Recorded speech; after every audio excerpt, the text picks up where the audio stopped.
ប្រេស៊ីលយកឈ្នះជប៉ុន2-1ការប្រកួតដ៏រំភើបនៅវគ្គ32ក្រុមចុងក្រោយ FIFA World Cup 2026 សួស្តីប្រិយមិត្តអ្នកស្នេហាបាល់ទាត់ទាំងអស់គ្នាសូមស្វាគមន៍មកកាន់វីដេអូថ្មីរបស់ខ្ញុំថ្ងៃនេះយើងនឹងរំលឹកការប្រកួតដ៏អស្ចារ្យមួយរវាងក្រុមជម្រើសជាតិប្រេស៊ីល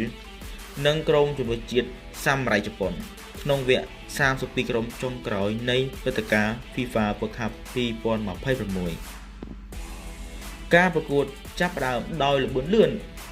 ក្រុមសាមុរ៉ៃជប៉ុនលេងបានយ៉ាងមានវិន័យ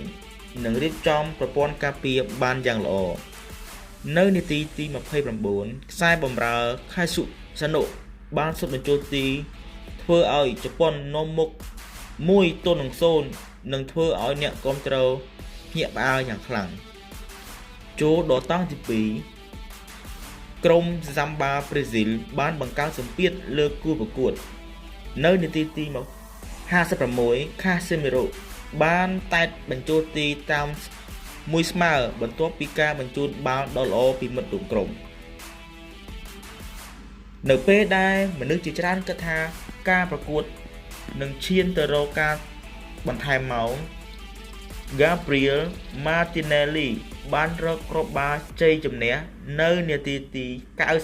95បញ្ចប់ការប្រកួតដោយលទ្ធផលក្រុម Zamba ប្រេស៊ីលយកឈ្នះជប៉ុន2-1ជ័យជំនះនេះបានជួយឲ្យប្រេស៊ីលឡើងទៅវគ្គ16ក្រុមចុងក្រោយ